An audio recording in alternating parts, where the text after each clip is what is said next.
Well, I want to start out by saying that Barb and I are huge fans of your music. We love seeing you live when we get the chance, Yeah. and we appreciate everything you're doing. Thank you. Oh, that's a great way to start, my friend. Ladies and gentlemen, this is Dr. Marv Howard, and we're here today to talk about his book, his In Search of Elfland. And I just saw you post it, like on Facebook, and I go, I like the cover. I'm going to look at this book. You like my music. I really, really like your book. And I thought it would be fun for folks who listen to the Lo-Fi Lounge and can delve into it. Because friends that I have kind of shared with, and I say, there's this book I was reading. They're big elves, Tolkien. I mean, the whole thing. You filled a real important need. I've been interested in the Scottish folklore since I was a kid. Yeah. My mom's family, my great greats on the mom's side, came from Scotland and settled in Iowa in the 19th century. And so I grew up with mom saying little things like, you have to turn your shirt in backwards so fairies don't see you. Yeah. And just little weird Scottish things, folklorish things. So I found myself when I was back in grad school in the 90s, I needed to do something for my master's thesis Okay. because I was going from computer science, which is where I started, and moving into education and instructional technology and how to use computers for learning and teaching. Right. And my master's was something that I could pick and do whatever the heck I wanted. Oh. Uh, So I jumped into English literature and I did a thesis on Scottish folklore. And so my book is essentially during the pandemic, I came back to looking at stuff I'd worked on. And I Ah. said, I should do something with my master's thesis. Other people might be interested in it. It's a scholarly work on this. On one hand, you could tell it comes from research, but on the other hand, there's a joy in it and an energy that comes from, I guess, from you being a kid, right? From you growing up with these phrases and these uh, connected tales that were worth finding out. Maybe just kind of in search of yourself a little bit, right? Like you, I grew up being a fan of Tolkien. Yeah. And I was lucky enough, I grew up on a small farm. And so as a kid, I would play in the woods in the pasture, and I'd look for fairy rings of mushrooms, and I'd try to find the cave and the passageways. And what I found when I started looking into the ballads, well, I also, as you probably know, you can probably guess, I love music. And I became a fan of Fairport Convention and Steel Oh, Eye Span. okay. And so when I was getting into the research and looking at the ballads and the folklore, I was just amazed at the people of the Scottish borders 2.5, 3 centuries ago. The elves and the fairies and the special things like that were Mhm. real to them. It Yeah. was as real as just saying, well, here comes the postman to deliver the mail. Right. It's like the good neighbors and the brownies, and they were just part of their daily lives. That's the part that a reader gets pulled into that.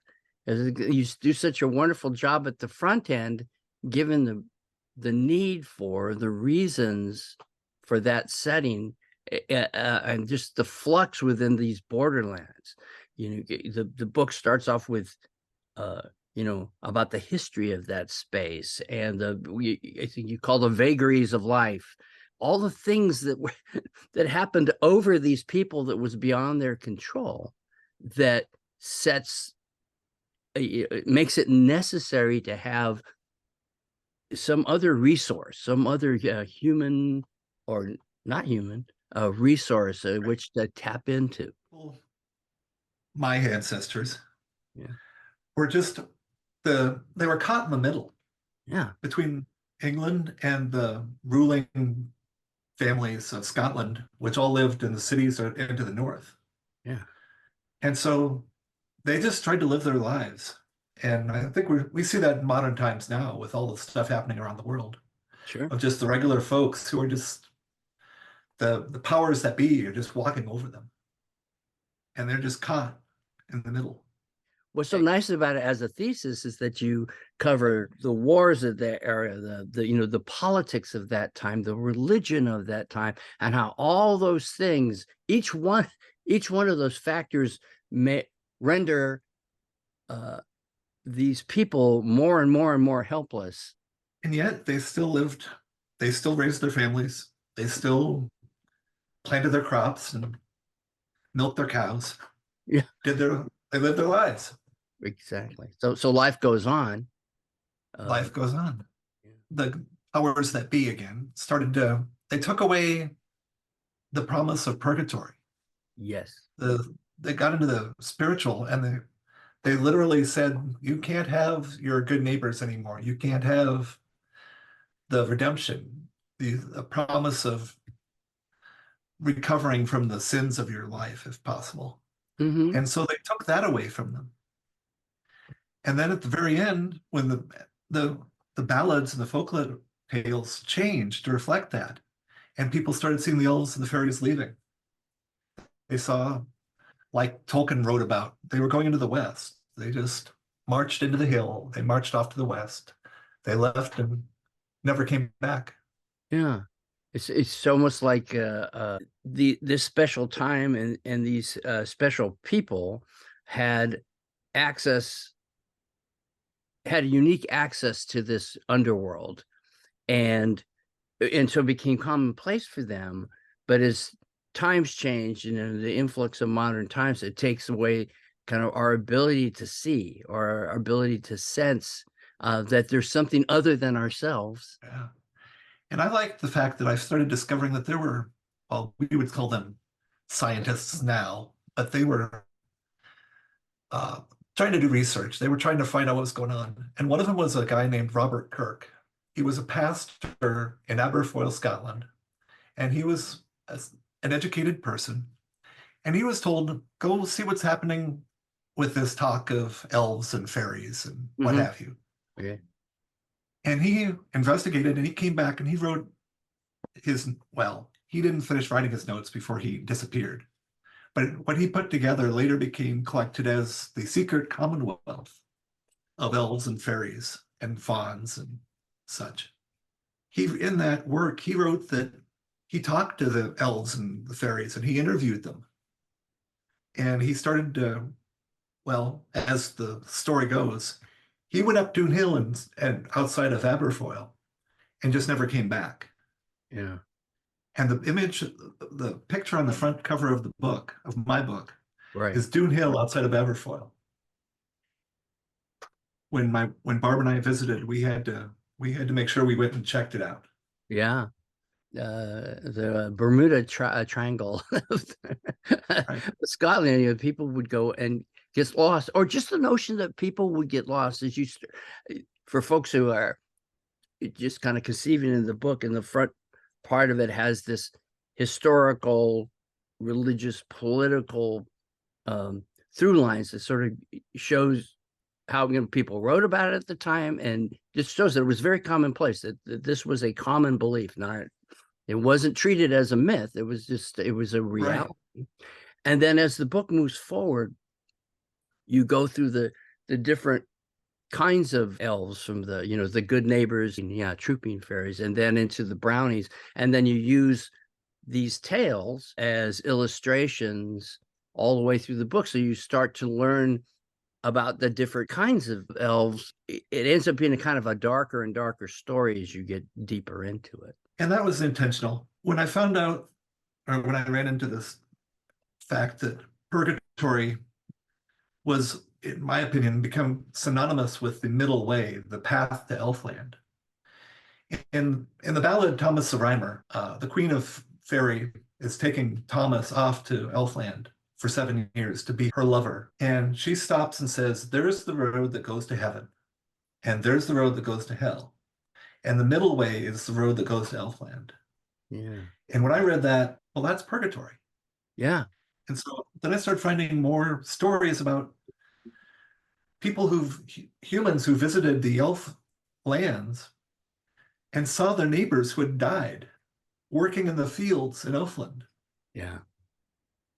And I'm like, holy cow. Tolkien didn't talk about that. I was, raised a Catholic. That the first thing that jumped out to me in the book, or that swept me into the book, was the whole notion about purgatory and how it was, being misused by the church, so you could try to buy more ways into heaven for your loved ones. But its elimination changes the rules entirely. And you were slightly imperfect and you're gone down straight to hell. There is no middle ground. Wow. As a little kid, I really thought purgatory was great. There's a path for me. It's the idea that there is no one so evil that cannot be redeemed if they choose to be redeemed. Yeah. And the door is just never shut completely.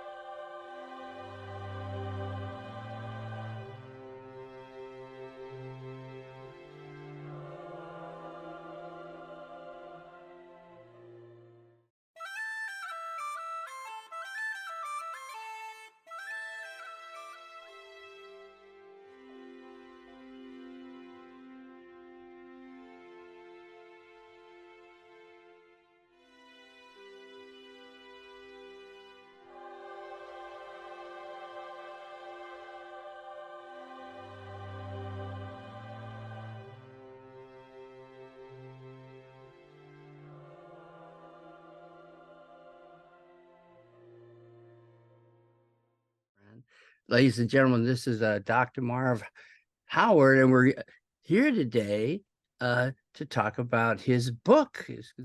One of the stories, there's a woman who babysits for an elf, babysits a child, and it's given a salve, and she rubs the salve in her eye, and she can see what she needs to see to be a better babysitter, a better nursemaid. Right. Well, she ends up abusing this and rubs the salve on both eyes. And she can see into the afterworld. She can see into Elfland. Yeah. And she, of course, gets caught out because she's saying, oh, look at what I'm seeing. And the elf says, oh, which eye are you seeing this with? And rubs the salve off. And it's just, that's how the tale ends. It's just, oh, well, can't see Elfland anymore. Right. And you go, you were seeing into the land of the dead, lady. Yeah, really. And the story is just so, like I said, so matter of fact about it. In fairy tales, there always seems to be an instructive nature about it, and you better be good to your parents, or they're going to snip off your ear and feed it to a wolf or something. Whereas here, cost response is different. There are various types of elves and fairies seem very appropriate to their need, because the good neighbors seem to be the ones who are dealing with the purgatory, the helping us work off our sins. Okay. The trooping or raiding elves seem to have their own agenda. They're running with their own political or whatever. They're stealing cattle. They're taking over a grain mill on Halloween night. Stuff like that. They're just doing their own thing. Right. And the people who live there just have to deal with it. But that's part of what living in the borders in the 18th century was like, I guess. These other characters that would be in our life sort of help us accept. Side of me that tries to see what the stories are talking about. When the raiders came through and the raiding elves came through and stole their cattle, that could have just been a group of Highlanders who decided to come down and steal some cattle. And so let's blame that on the elves, because that doesn't get you in trouble. If you told the McConnell clan that if you accused them of stealing cattle, they may not appreciate it. Yeah. They may burn your house down. Yeah. It'd be fisticuffs. Right. So it's a safety valve then too. So you have a third party that you can kind of share your woes with or blame your woes on. So those are kind of the raiding, trooping fairies. What about the brownies? Tell more about the brownies. Well, household spirits can be, they date back easily to Rome or even Middle East. There's a long history, thousands of years, of people, various cultures talking about household spirits. Mhm. And so I find, and I felt, still do feel, that the brownies and the household spirits, their story goes almost separately from the purgatory aspect of this stuff. They're scratching the same itch that the Roman house spirits solved. They're natural, they're earth spirits, they're nature spirits. And we have them, you see them in Native American literature, you Yeah. see them in Chinese, Asian literature. They're a worldwide constant. And again, we don't have them anymore. You don't see people put out, or very many people outside of maybe Pennsylvania, put out a bowl of milk at nights too, so that the chores around the farm get done. Now, is some of the scarier stuff though also in the brownies, like the whole notion of changelings and where things are taken? Well, the changeling stuff is more either somewhere in between the troopers and the good neighbors. Child death, up until this last century or so, used to be almost a 50% mortality rate. Rural folks who didn't have access to good medical stuff probably just got used to, well, my baby passed away. The elves must have exchanged it. This isn't my baby. What died was a changeling. It made me, immediately rethink Midsummer Night's Dream, the stealing of this child and the changeling, and culturally a very elemental piece of life. You mentioned that the stories like the Grimm's fairy tales, the Kindermundskin, whatever, those have morals and they have lessons. Well, Right. a lot of the morals and lessons in the Scottish folklore are how to protect yourself or how to not give offense. You find it's like put red thread on your door, or you plant a rowan tree in your yard, like folk home protection, so that you can touch iron to your child that you think is a changeling and see if the child reacts. It's stories on how to actually protect yourself, like the elves who take over the corn mill on Halloween night. Just let them go. Don't bother them. Don't interrupt them. That's the message of those stories. How rich a history of these tales are that they've woven, especially cinematically. There's so many films that reading your book just conjured up for me. One of my favorite films is The Devil and Daniel Webster. Going back over that film in my mind, the farmer, was on hard times and he just says it out loud, for 2 cents I would, sell my soul to the devil. And in the barn, all of a sudden it lights up and here comes Walter Houston as the a scratch. and it's just, Right. and I go, oh, this is straight from these tales. This is straight from that time and era where that wasn't considered superstition. You didn't protect yourself. You said the wrong 2 words, and now Daniel Webster's got to work you out of this. Farmer Gilpin is another one that I just love because he gets good advice. There's the drought, and nobody's cattle is eating well enough, and so they're not getting milk. Right. And the good neighbors, he does them a good turn, and they come back and say, take your cattle up to Gower Dell and feed them there. And all of a sudden there's this pasture that he takes his cattle to that is just, they eat well and they start producing the best milk. And his neighbors get jealous because he's the only one who's taking milk into the market. Yeah. And they try to follow him back up to the pasture, to Gower Dell, and they can't find it. It's not there for them. And I just love that story because he does them a good turn. And then when they come back and say, here, go do this, he doesn't say, oh, I don't know if I should do this. He just says, okay, and does it, and it benefits him and his family, and everything works out well for him. Like at the heartbeat of these tales, like I say, it's not like broad magic, and it's small magic that they turn on. And a little bit, yeah, you just do a good favor. You're not going out of your way, but if it's offered, something in kind is offered, go ahead and do that. take the cows. Makes good sense. Fix the sewer that's leaking in my house in the basement under your house. Right. Can you move that pipe? Right. Yeah. No, I love that. It's one of the first stories in that sequence. Yeah. But that's where the tales, I mean, in the construct of the book, you have this historical kind of research set up, and then it's given over to the stories, of which you still go in and explain and find some rationales and the history flows through that, but it's almost kind of in two parts. That here's sort of the instructive part of the book, and then here's the art of the thing in that language, to where if you keep going back to that book, you'll get much more of a sense of the feel and the flow of the language. And it the book serves as such a great invitation to that culture. There's Thomas of Ercildown, who is very much like, well, it's like Thomas the Rhymer. There's similar stories. But Thomas of Ercildown got a gift that he didn't want.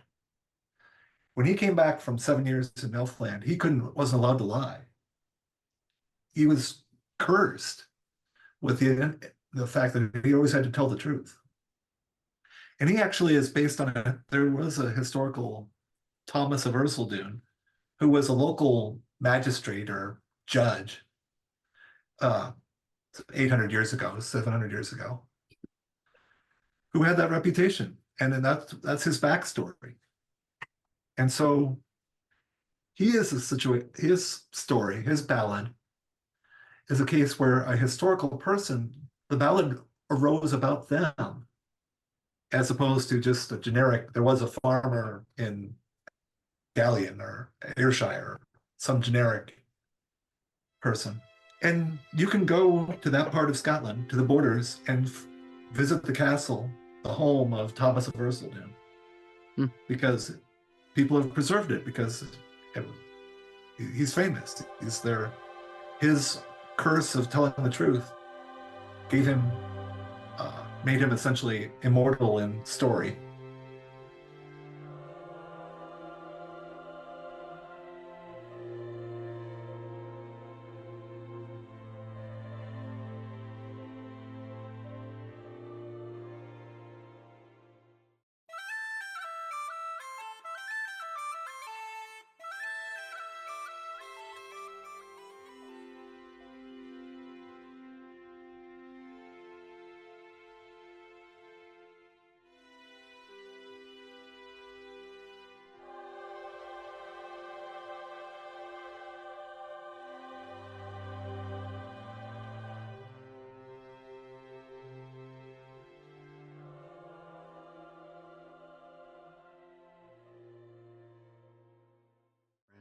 Ladies and gentlemen, this is Dr. Marv Howard, and we're here today to talk about his book. It's one of my favorite ones, where they keep switching out the wife, and they start building the wife for Sandy Harg. Sandy Harg. That's spooky. That could be like a Twilight Zone. Oh, I agree. That would have been a perfect one for back in the Rod Serling days. Picture, if you will. A little bit for a second about the illustrations that are in the book. Each one of the tales has a really well thought out illustration that captures the humor, or just sometimes the horror of the story. I generated the illustrations using AI software. Really? I wrote prompts, taking scenes from the ballad or the story, and I would tweak the prompt until it generated the scene that I wanted. So yes, those are all AI generated. Very 21st century. It is 21st century, and yet, because you use the same strategy, across the book, there is a sense of a common illustrator. Because I was going to say, well, who illustrated this thing? They really nailed each story. The specifics of the stories. You did that. Thank you. I wasn't sure. It was literally, I love playing with stuff like that because I try to use it in my work in teaching. Mm-hmm. Look, looking at the latest tools for educators and stuff, Sure. the latest technologies. And I just decided, well, can I get this software to do what I want it to do? Yeah. And it came back with stuff that I think one of my first efforts was perfect. And I'm like, okay, I'm hooked. And so Yeah. I spent like weeks going through all the ballads and tales and oh, this person is only got supposed to have 5 fingers on one hand, not 20. There's a spookiness that goes through it, and as you said, it was kind of by design. The tales get darker. There was, with the pretty traditional story where the mom wipes out the kids and then she's looking for them again, or calling to them. We don't want to. We've been there, done that, mom. A little bit like the Llorona in Mexican culture. I grew up with that. Every stream, maybe puddle we went by, my grandparent or someone would say, "Oh, I heard the Llorona down the street." I guess she gets around. Well, the idea of a mother who kills her children because she can't feed them Mm. is just such a horrific story of poverty and suffering in and of itself. And yet, again, it was probably more common. Hopefully, it's less common now, Yeah. but it was probably more common in that time and place 300 years ago that people would understand what happened, and the idea that the children had voices Mm. beyond the grave and I'm sure that mother was haunted. Well, it's oppressive times and poverty, and just caught between. Like you said at the beginning, these people who are stuck in between. Right. How would they cope with life? It weaves out in their stories. We have it so well, despite some of the things we complain about. We live better than most people have in the last since people showed up on this planet. Yeah. The fact that you and I are sitting here having a conversation across 2,000 miles of distance and is just something that never would have happened a century ago, Yeah. much less. And it's witchcraft. It's magic. I just like that melancholy close at the end of the book, where they're going away, they're to the west, and folks just taking off, and you end with this very short statement, so we may not see these likes again. We may not encounter these folks again unless kind of a lot of things change. It's almost internally. I don't know if we have control. We're all in borderlands in a We way. are. Well, that's just it. I think that for us to meet them again, we have to grow into being our own better angels. We have to learn to be those people, the good neighbors. Because I think that they came and they taught us, gave us examples, and then they said, okay, you're kicked out of the nest. You're on your own. Them moving off in these hills, and it's a very perfect way to close the book, because you don't spend a whole other chapter and this is what we've learned from this. But if you've read through the book with a good heart, you get that message is received. Just as like when you were a kid, you were in search of Right. evidence, and then you wrote a book in search of Elfland, and it really is about the quest that shows that it existed. It's definitely a snapshot of where I was 2 times in my life. Hmm. In the early 90s, when I went back to go to grad school and I was working on my master's thesis, I thought that was such an incredible time for music and art and society. Clinton had been elected. Yeah. Happy days are here again, sort of. Yeah. it just seemed so exciting. And you believed the magic was coming back. It was there. And then 3 years ago, 2 years ago, during the pandemic, when everything was locked down and things were looking bleak, and the news reports every day where so many thousands of people a day are dying because they weren't getting inoculated, because they weren't looking after themselves. They were dying of stupidity. And so, yeah, I was a little bleak. And it seemed worlds separated from the 1993, 94 optimism. Cracker was exploding. I was working as a DJ while I was going to grad school. Oh, okay. I was pushing the Bodines and Cracker. I remember well going to an after hours, 3 in the morning, and one of my friends had just found Eurotrash Girl out on track 69. And the whole party after hours just stopped while he turned it up to like 8. And we all listened to it and we were just like, wow. Yeah. I have a song on that first album, another song about the rain, and John had given me a poem. It was this long, it was like 5 pages. And it but had the title of another song about the rain. I go, oh, it's a long story. I don't know if it could ever be a song. Just sort of reset myself and tried to get into the feel of that story, and I came up with that little riff, and I go, oh man, I got a good riff. Now I got to finish this song. It was in Pioneer Town that Johnny convinced me to come out and play like this midnight show with him. Okay, so I'm out there, and he's going to bring me up on stage. But before he does, he plays another song about the rain. And I'm standing behind him, so I'm just looking at the audience out there.